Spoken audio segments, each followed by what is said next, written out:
You think the quiet ones are harmless? You think the girl in the corner cleaning rifles doesn't belong? Asked the colonel, who went pale the moment he saw her tattoo. The training yard was buzzing, boots thudding, instructors barking, recruits trying to impress. Then she stepped forward, small, quiet, barely 5'4". Everyone paused, and then the laughter began. You think you'll hit the target with that frame? One recruit pretended to collapse in fake shock. Another clapped mockingly. Even the drill instructor chuckled, not hiding it. But she didn't flinch, didn't speak. She just calmly adjusted her stance, reached up to tighten her ponytail. As she moved, her shirt lifted slightly, and there it was. A tattoo. A black snake wrapped around a bullet with BV-12 carved into the snake's head. One of the instructors squinted. What kind of edgy decoration is that? He scoffed. But before he could mock her, a voice from behind him whispered low and deadly serious. That's a black viper mark. It was Colonel Stein. The laughter stopped. Just like that, dead quiet. Who was she? Her name was Alina Beck, 28, from Europe. Pale skin, long brown hair, tied neat, and a stare like a frozen lake. She never said much, never showed off. But she was always there first, and always the last to leave. While others joked and flexed, she cleaned everyone's rifles. She knew how to disassemble every model blindfolded. She didn't ask to help, she just did. They called her Miss Shot Day Wait, even the extra. And yet, in every moment, she remained focused, like her silence had a purpose. On the first training day, she didn't fire, she just watched. The instructor growled, "What are you doing? Afraid to pull the trigger?" She shook her head softly. "I've shot before," she said. "I just don't want to do it again, unless I'm ready." The group howled. What did she shoot? Balloons in her backyard? But just a few began to notice. When she handled the rifle, it wasn't clumsy. It was precise, methodical, clean. She adjusted scopes like she knew the math by heart. Read wind direction by watching shadows on grass. Notebooks filled with notes, diagrams, wind drift charts, and at night when others rested, she stayed behind, sitting in silence, just staring at the targets downrange, tracing that tattoo on her arm with her finger, as if remembering something she wished she could forget. One night, Sergeant Mills found her in the dark, polishing rifles alone. "Beck, what are you doing?" She didn't look up, just whispered, "Making sure they're ready." "Ready for what?" he asked. She raised her eyes, and in them he saw something old. Not fear, not pride, but memory.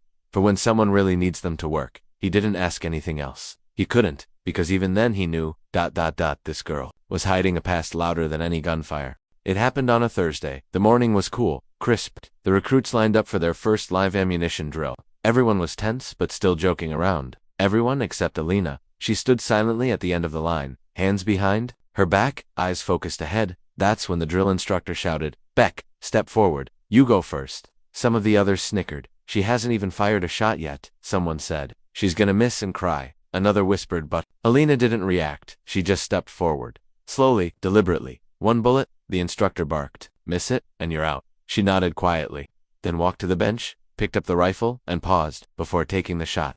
She gently wiped the barrel with her sleeve, like it was something sacred, as she lowered her body into position. Her shirt shifted again, and that same tattoo caught the morning light. Black snake, wrapped around a bullet. Head marked BV-12.1. Instructor leaned in to tease her again.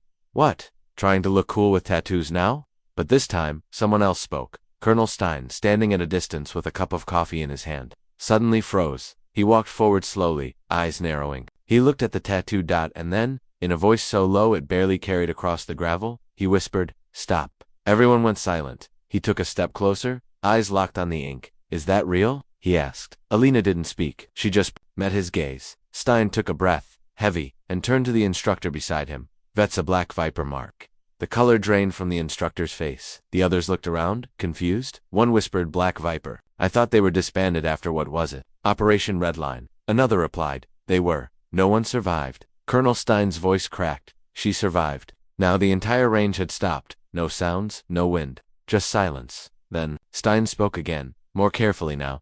"How many were in your unit?" he asked Alina. 12. She replied softly. "And how many came back?"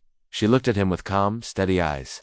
"You're looking at her." The recruits suddenly felt cold. They didn't understand what it meant, not fully, but they saw how the colonel's hands were trembling. He pointed at her tattoo. "BV-12. That's your unit number." She shook her head. "No, that's how many I couldn't save." The stillness that followed was unbearable. Even the birds didn't chirp. It was like the whole world had stopped to listen. Sergeant Mills cleared his throat awkwardly. "Beck, you still need to take the shot."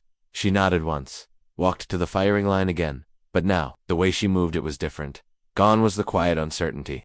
Gone was the beginner's nervousness. She moved like a machine, like someone who'd done this hundreds, thousands of times, like someone who didn't miss. Her breathing was steady, her grip perfect, her focus unshakable. One of the recruits, the same one who'd mocked her, asked hesitantly, "Ma'am, what was Black Viper like?" Alina didn't turn to look. She just lifted the rifle, aimed downrange, and said only one word, "Quiet." We were very, very quiet, and in that moment everyone understood. The silence still held. Even the wind didn't dare interrupt. Colonel Stein stepped forward slowly, eyes never leaving Alina. "I was there. Hill 9, he said softly. "There was a sniper, nearly 900 meters out.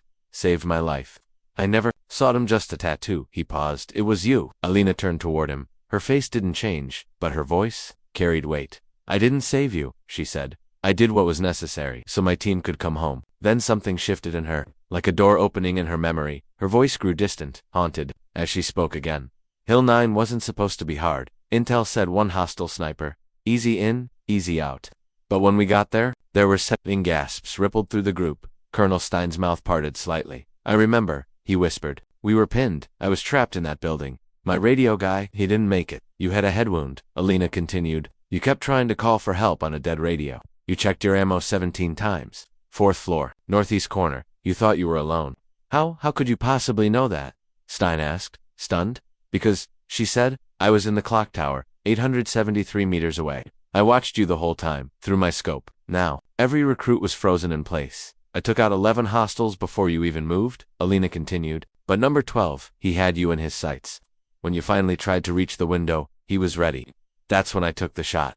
Stein's hands were visibly shaking now. "You remember all that?" he whispered. "I remember everything," she said, "because I had to." Then she turned to the recruits, all of them. "You want to know what Black Viper really was?" She looked each of them in the eye. "We weren't heroes. We weren't legends. We were the ones they called after the heroes failed. We were the ghosts they sent into the dark, the team that didn't exist. And we only had one rule: get the job done, even if no one came back to say thanks." Even Patterson, the cocky recruit who mocked her daily, was speechless now. But then he swallowed and asked the question no one else dared to. "Ma'am, why didn't you tell us? Why let us think you were just nothing?"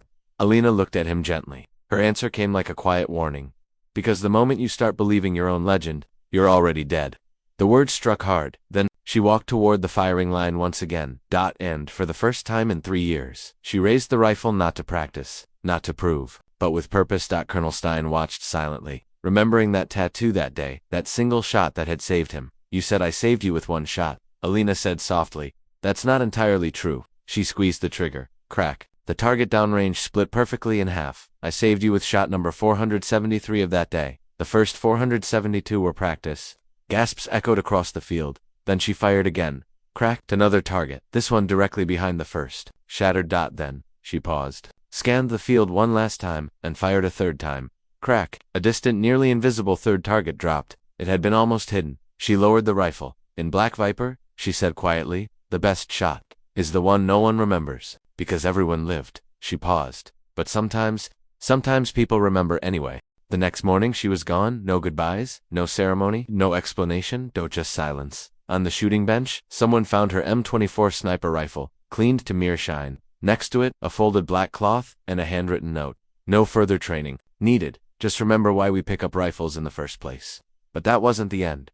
Before she left, Alina made one final request. She asked to address the recruits in the barracks. They gathered, all of them, the same ones who had mocked her, the same ones who once laughed behind her back. Now sitting in silence, she stood before them, not in uniform, not armed, just herself. And then she spoke. "You think this is about shooting," she began. "No, it never was. This is about responsibility. Every bullet we fire carries weight. It might carry someone's son, someone's daughter, someone's future." She looked around the room, slowly, locking eyes with each one. "When I was your age," she said, "I thought being a sniper meant being special, that I was the hero of some action movie. But heroes don't hide in clock towers for 16 hours without moving. Heroes don't carry the names of the ones they couldn't save. Heroes don't wake up in cold sweats, remembering who they missed." Silence fell again. Even the air felt heavier. Patterson, the recruit who'd mocked her the most, raised a trembling hand. "Ma'am," he asked, "how do we become like you?" Alina paused. Then she smiled for the first time since arriving, but it wasn't a proud smile. It was tired, heavy, real. "You don't," she said. "You become better. You become the version of me that brings all 12 teammates home." Then she turned to leave, but paused at the door. "And one more thing," she said without turning back. "That person next to you, the one you think doesn't belong here, might be the one who saves your life someday. Treat them like it. Later." That day, they found something else she left behind: detailed notes. For every single recruit, feedback on their stance, adjustments to breathing control, a personalized training schedule, markups on how to read wind and light, encouragement written in neat, quiet handwriting. At the bottom of each page was the same handwritten message: "You're better than you think. Prove it." Years later, Sergeant Mills kept those notes locked in a drawer, and when new recruits asked about the Black Viper ghost who passed through their base, he'd open that drawer, pull out the pages, and say, "She didn't come here to learn. She came here to teach. We were just too stupid to realize it." There are people who don't brag about who they are, who don't need to shout to be strong, because they've seen things no one else has. They're the ones who clean your rifle without being asked, who wait in the shadows, hoping they never. I have to show you why they're dangerous. Never laugh at the quiet ones, because sometimes the quiet ones carry wars inside them, and sometimes they're the reason you get to come home.